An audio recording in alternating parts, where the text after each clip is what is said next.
Grown food. Grown food. ASC got produce. ASC about to go cool. Hey, welcome to Food Moves the World podcast. I'm your host, Nicole Powell. Today I have Princess in here. I've been knowing Princess for a while, but I would like for her to introduce herself to y'all who may not know who she is. Oh, well, thank you. Hey, Nicole. Hey, Cola. I'm Princess Titus. I am a native Chicagoan. Came to Minnesota about 29 years ago following the path my ancestors made north for opportunities. Chicago being very segregated and kind of violent and lacking resources. I just wanted to know what else in the world is going on. And so I came here, and within 8 months I had my GED. I was off of public assistance. I haven't been back on since. I worked at the Urban League and taught children there. Worked in the field of HIV prevention, reentry, employment. I got a good, real, well-rounded experience at the Minneapolis Urban League. I felt like I had made it too. Like the best place to work for a black person, right, is the Minneapolis Urban League. I felt like the Harriet Tubman for other people coming to Chicago from Minnesota. And then I helped start the Network for Better Futures, which was a reentry program working with men coming out of incarceration. And I did that in 2007. Majority of the men on my caseload had taken people's lives.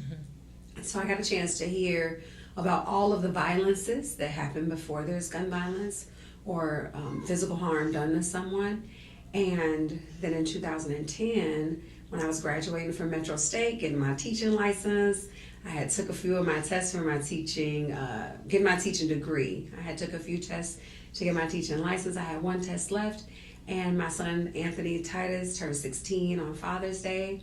On the 4th of July, he was hit by a bullet intended for another child, which creates just a whole problem, like awareness of the children they were trying to shoot, the child that was accidentally shot, trauma for my family. I slipped into addiction for about a year, so I smoked a whole bunch of marijuana. I'm allergic now. And when I came out of that respite moment, my garden in the back of my house was there to greet me.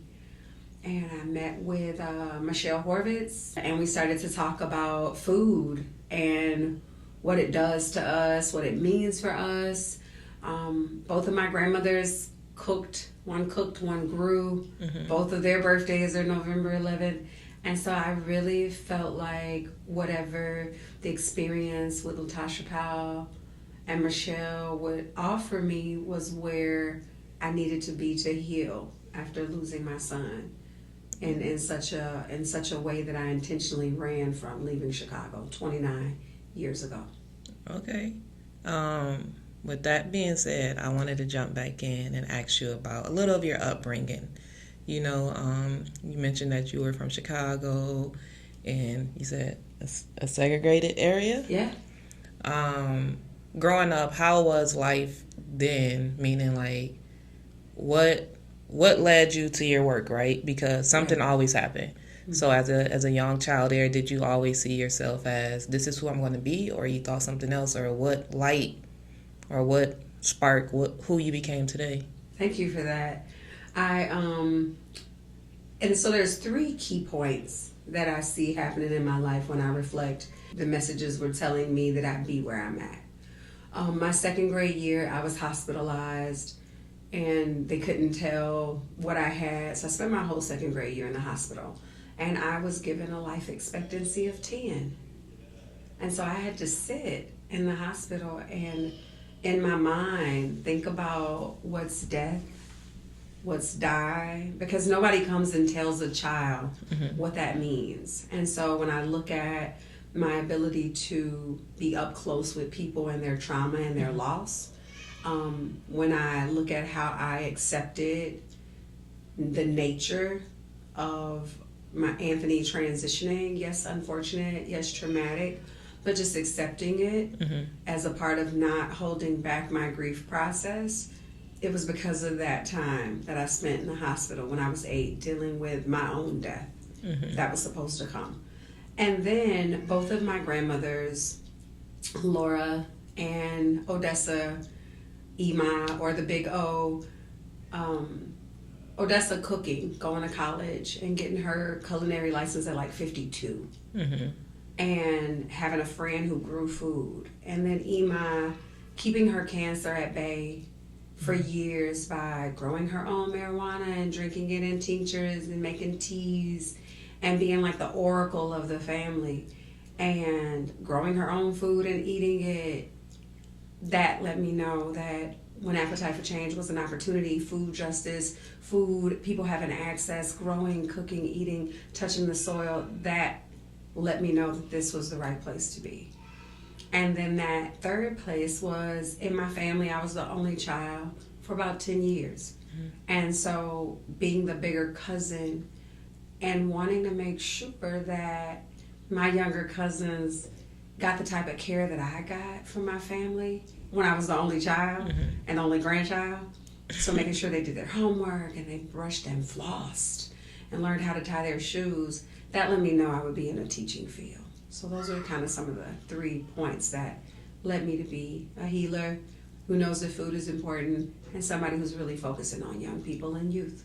Yeah, you was a granny at the age of 2. I was a granny. Because that's usually the ones who are the nurture and care. They grew up around the elders in their family, so it just become a thing. Yes. Cool. So when you came here, what made you come to the city in North Minneapolis? Like, what led you here? And you stayed. I stayed. You're here. And did you notice what my body did even when you asked? You kind of moved or something? I moved. I took a deep breath. That's truly a pain point, having to leave your home behind. I didn't even know it was a pain point until now. But I'm aware now because I've trained myself to listen to my body. And so having to leave my mom and my siblings and to go nowhere, you know, I could have gotten off the train in Minnesota or in Washington. I was just tired of being on the train when I got to Minnesota. But just like home not feeling like home. And so when I left, I got off in St. Paul, of course. And you know, at the end of your trip, you're like, okay, I get to sit my bags down and use the bathroom and greet who's greeting me on the other end, and there was nobody there. And so I had to think fast, and being from Chicago, dealing with so much trauma and high stress, you're accustomed to being kind of on your toes. And so I saw a police officer, and I was like, I think this is an emergency. And I was like, hey, I don't have the address to where I was supposed to go. What do I do now? And he was like, well, is this your stuff? Are these your children? I'll take you to the shelter. So he took me to the Dorothy Day shelter. And that was when I met the Minnesota Vikings vicariously through sweatshirts and gloves and hats that they gave us. It was January 23rd, 1995. It was cold. And I remember sitting on a bus stop trying to go to the welfare office. I had never been on public assistance. But a lady came and told me, woke us up, and said that the bus didn't run there. And we almost froze to death, sitting on a bus stop. And so just leaving home I knew me with all the talents that I have. I could type fast, I speak well, I'm smart. I always like to learn that wherever I went, I could get it. You know, I could throw $1 at the map and move today. I'm going to get it. I'm going to make some shake. But leaving home, obviously, it was sad. It was sad. I know today now, and those tears running for Chicago. I know, that's why I ain't asked you. Did you want to tissue? Because what you say in tears on your face? I don't wipe my tears. I rub them in. Because I deserve them. I earned them. You know, leaving. I was like 20. And I just left. And I asked my mom's permission too, so I didn't run away. And she was like, where are you going? And I'm like, I don't know. But not here. I don't want my son to get, I want my sons to get shot. And then to still run into that situation, I'm like, all right, guy, you got my attention, my dude. What am I supposed to be doing for you? What's my purpose here? Yeah. So what, you led into the next question. What's the next question? What's the next? What's your purpose? Like, okay, this is what I'm going to ask you. Okay. Because we hear your story and we know a little about you, but you touch so many in the work that you do. So, your purpose, right? Yeah. So, like, what led you? Well, you said what led you there, but why do you do it? You know, a lot of people run from their talents. Yeah. A lot of people can't handle it or face the truth, but you sit there. Right. It's so loud, right? The pain in our community is so loud. The pain behind every shooting we hear about, whether it's law enforcement or community, the loudness of the pain of a mother behind the loss of any life is what I hear. And so I can't ignore it. I was out in, I stay in St. Paul now, and I was out in St. Paul at the place getting the only food that's open at night, right? In that food desert of University, which resembles the food desert of West Broadway or Food Swamp, where you can get some fried this and some fried that. And this young man was selling cups. And I said, why are you out here? And he said, oh, I got family, I got support, I got a grandma, a mom, and a dad and everything. And I said, well, are you using? And he said, no. And I said, are you telling the truth? And I looked in his eyes and I said, no judgment. Are you telling the truth? And he said, no. And I said, something hurts. And he said, yeah. He said, I lost 2 homeboys to gun violence, and my family thinks that I shouldn't even be tripping. He said, but those was my friends. And as I tell this story, all of y'all probably see somebody different. This was a white kid. And I can't share his name because when I share people's stories, I hold their names and their stories sacred. But he said, thank you. I said, I'm Princess. They call me grandmother in the street. You could call me 24 hours a day if you need somebody to talk to. You don't have to crash out. You don't have to hurt alone. And so the fact that I know people are afraid of that unknown pain. We're afraid of our own pain. Everything about America and society is about stopping the symptom, stopping the pain, removing the just numbing it up, not getting to the root of it. Gun violence, there's so many violences that happen before gun violence. Gun violence is a symptom of something else. Gun violence is a symptom of children being born and not being able to be loved without earning it. Gun violence is a symptom of children being born, and as parents, we know the world is hard, so we teach them to be tough. Gun violence is a symptom of children not being able to feel their feelings.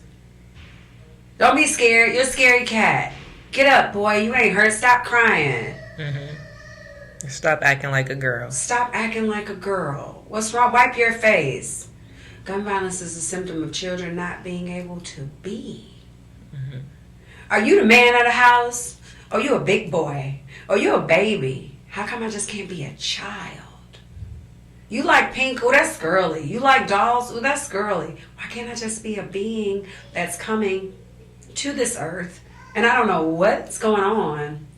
Gun violence is a symptom of all of the violences that happen in the household to a child, and then they go out into doctor's offices and they get discriminated against in schools, and just not. And it's also a symptom of children not being able to play outside in nature and have access to gardens, farms, fields of sunflowers, being able to pick a cherry tomato and just eat it, real nature. Gun violence is a symptom of that. And I can't ignore it because it's too loud in my head. And that's what leads me to doing my purpose. And sometimes I don't know what to say to people. But the ministry of presence is enough, because you lose someone and they're not there. And then all the people who were around you aren't there either.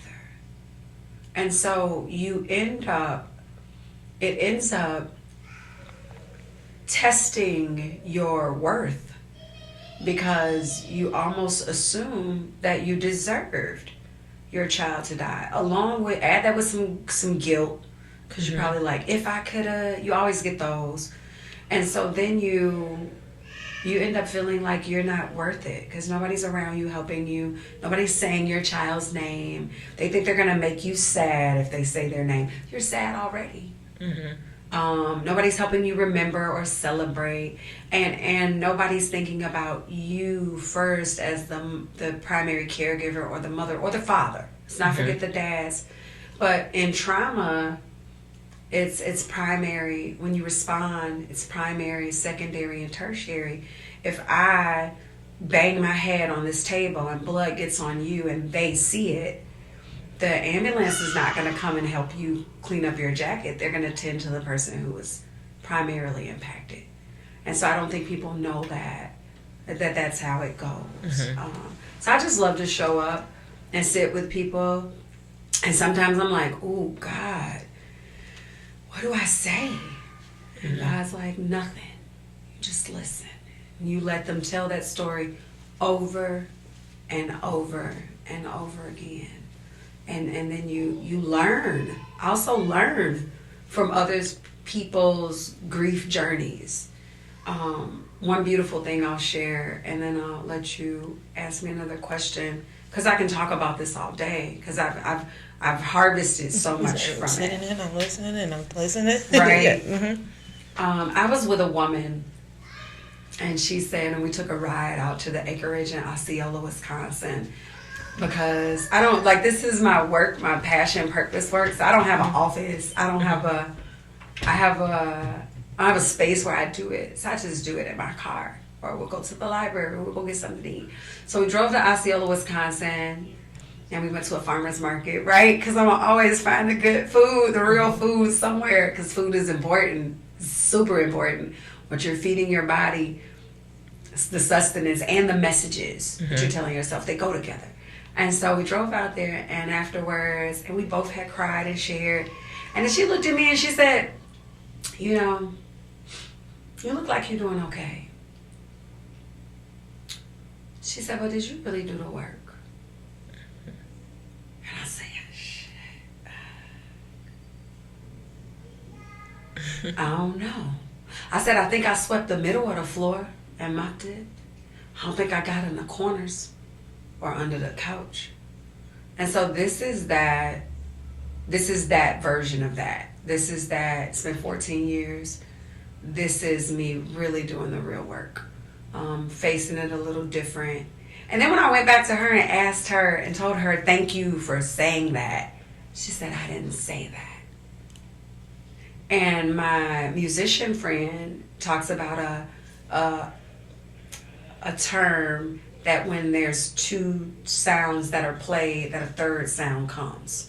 So then when I think about it spiritually, as she vibrated her pain and my pain vibrated, the presence of the divine showed up and gave me permission to do the real work this time. And so let's see what that looks like. Okay, I mean, like, you're like leading my questions, because we talked about food. And, you know, Appetite for Change, of course, we talks about food, right? And a lot of people don't know how it actually impacts them. Like, they don't understand or see it, right? Or notice a difference, or know what they're not receiving and what they're lacking in the community. What do you feel about it? How important is food? Is it important, what we have in our community, what we have access to? It's all, to me, it's all and I as one of the people who helped start the conversations with community about food with our president, Latasha Powell, at Appetite for Change, it would be easy for me to say co-founder. That means something else. But to be in the space at the cutting board with 400 people, cooking, eating, and talking with them, I don't even need the title. Because the wealth of what I gained from hearing the stories from those people is what tells me that my answer is right, because it comes from the people. The fact that there's 38 fast food restaurants up and down the corridor of West Broadway says that that's also a side effect, a symptom, or something leading to gun violence. Mm-hmm. We know that the food that we consume, if it's chemical in its composition, then our body can't process it. It becomes a war upon our body, specifically our brain, our pineal gland, our blood, which is what everything inside our body is made up of. And so then when we talk about the ADHD or hyperactivity in children in schools and this increase of all the children needing Ritalin or some type of medication, is that connected to the red dyes? Because that's a chemical.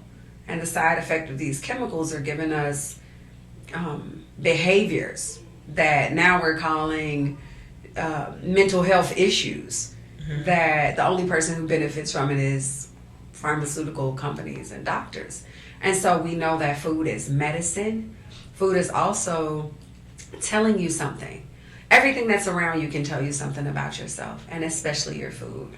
I love the fact that when doing this work with Appetite for Change and food, that young people were like, after they planted seeds and grew their own food and ate their own food, not just 100%, right?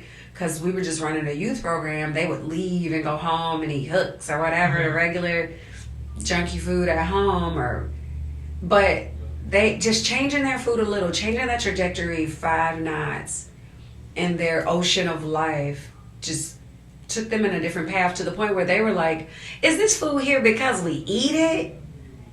Or do we just eat it because it's here? So why is it here? They don't do this in other communities. And then they give us the smile. Because that they feel sorry for us, right? That smile. Mm-hmm. And there's I think we know now. And I still think sometimes it will lead you comfortably to the comfort food of where I was last night. Mm-hmm. At a fried chicken joint, getting a 3-piece wing with some mild sauce and some hot sauce, because that's my comfort food at the end of a hard day, because yesterday was a hard day. People miss the opportunity to get back into the soil. Mm-hmm. I also think so much marketing has went around the idea that there's not enough time to cook. There's not enough time to grow. When if you think of the nature of how we used to be, Latasha always says, like, we're hunter-gatherers, farmers, fishers. We're doing medicine, men and women, oracles, warriors, chiefs, and we're doing all of those things. Everybody has a different skill set within that village. And so everybody doesn't have to grow, but if you grow, are you braiding the hair? Are you baking the bread? Are you teaching the children? That type of community built together. But when I'm out in the farm, because we have 3 urban farms, when I'm out in the farm, that's the best exercise I get. My body's moving and I'm harvesting my food before I eat it. Because that's what, in nature, that's what you have to do. You have to harvest your food, prepare it, then eat it. And then afterwards, people dance to celebrate, to help. Well, you wouldn't have no GERD. You wouldn't have no diverticulitis. Your digestion system and your digestion is connected to your brain. So, like gut brain health, I think in our spirits we know, but I think there's so much messaging, especially for the Black community. I don't know if you noticed. Don't tell nobody. It's a secret. But I'm Black. Oh, I did not know. Okay. So the Black community, I can only speak for me and Black women, or me as a Black woman, but it's so many messages that tell us we're not beautiful unless we have these extra things that cost us money. It's so many messages that tell us we don't have time, that tell us who we are. And I don't see another community getting warred up on in the messages they consume, in the food they consume, just everywhere you turn. So to be is the easier thing to do. But it takes for me not to consume a lot of those outside messages or bad foods as much as I like to. Okay. Do you think that most people don't talk about the food they eat, right? We just buy it. Right. You think if people have more conversations around the food they eat, like at community cooks, they'll become more aware of and think about the food that they're putting in their body if it was spoke on more often? Because it's like taboo. You don't talk about it. You just eat it. You just eat it. And once you figure out what it actually is, like you said with the youth, when they realize what they're actually eating and reading the labels, they like, I don't think I need it. Right, right. And I do. Great point. Because and I think the conversation has to be started. Mm-hmm. I think you just got to start the conversation and not do it in a judgmental way. I love the way that we used trauma-informed principles and then, trauma-informed nutrition. Like, Google it. It's a thing. Trauma-informed everything.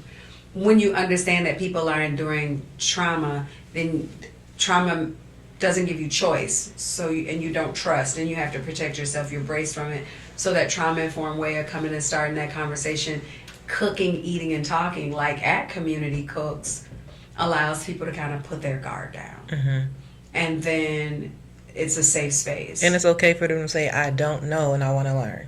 It's okay for them to say, I don't eat that, and I don't like that. Right. And then we can say, well, do you not eat it because you never tried it? Right. Or do you not eat it because you're allergic to it? Because then your body is telling you you don't need that. Mm-hmm. And when people can comfortably have those conversations, then they say, well, no, maybe I never had a leek. It looked like a big onion, like it kind of tastes like a big green onion. Let's just taste it. Mm-hmm. Taste it raw, chop it up. Taste it as a food. Like, I can't really taste those leeks. Like, what? And then you go and say, what are they good for? Mm-hmm. And then you see somebody and they're like, I've been craving leeks. I put leeks in my egg rolls. I put leeks in my fried rice. I put some leeks in my pepper steak instead of white onions. And then they go past what they already were accustomed to doing.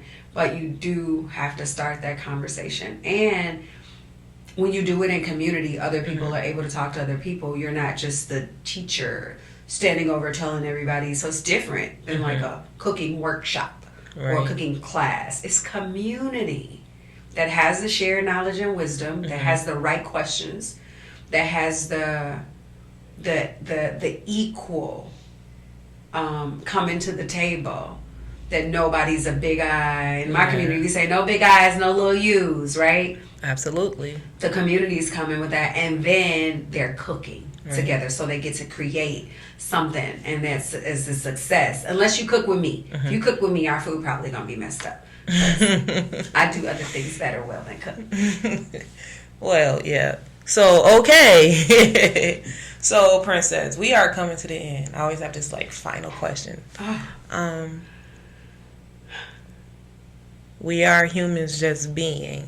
And we create a legacy. And we know, we be like, well, I just want to be, right? And whatever it is, what it is. But we work so hard at what we do.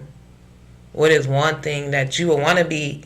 And I'm not going to tell you to be humble, because I never tell nobody to be humble. Humble mean less than. Right.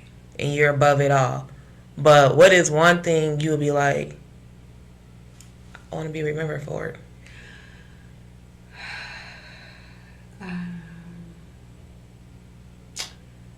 I want to be remembered as someone who did not become her trauma, who did not subscribe to what I saw, but really was a possibility thinker and always believed past what was put in front of me, because I believe that if I can believe it, I can be it. And if I can think it, I can create it. And after I create it, then everybody else can see it. And so I'd love to leave a legacy behind of growing through what you go through. Losing Anthony hurt. It made me soft. It made me vulnerable. But that's where you grow. You don't grow when it's hard. Can you imagine the stress that the caterpillar is in when it turns into a bag of mush and then it comes out a butterfly? So I want to be remembered as the person who accepted life on life's terms and evolved and grew through and shared that with other people as what's possible. Thank you for asking. Thank you for sharing. Well, with that being said, we're going to end it. I definitely appreciate you joining me today and sharing that. Thank you. You dropped some jewels. So we humans just being. I want to be an author too. You're going to be an author? I gotta speak that. I need to write a book. Write it. So if somebody's out there who wants to help me write this book, because I can speak it, but once I touch computer, it almost you lose it, right? You need pen and paper. I do, but no, I'm just kidding. You need pen and paper because the computer don't work for everybody. The computer doesn't. Thank you for having me, Nicole. All right, peace. Thanks. Peace in, peace out. All right, we're gonna have Princess drop some little bars after this. Pay attention, witness. Princess finished strong, always winning. Back at it, rapping on the street. You know I teach, I run business. Cosmic reaction on the track. My flow so conscientious. Make my factions, make my actions. Can I preach for a minute? Since I've been married to the movement, move with mission and might. Recessive, feudal, truly clueless. Yeah, we up for the fight. You never know it till you knew it. If it mattered, it's right. We persevere in possibility and struggle in spite. Time to find your glory lane. If your story's page at the board you playing, and make the change or stay the same. Shit, I'm just saying. It'll all determine the stakes you claim. You can chase your fame into your grave. Real ones, we thrive in the gray. The trap is the player, you are the game. Real ones, we gon' be okay. Universal woman, check my ether and flows. Balance this planet on my fingertips and stand on my toes. You done heard the realest from the realest. Make your reality phony and announce yourself when you approach me, because I still keep it on me. No. You know we adding that, right? That's why I ain't saying nothing. That's why I ain't say nothing. I was just messing with Nate. That's okay, but we're adding that to the end. Doing food. ASC got produced. ASC about to go cool. We gon'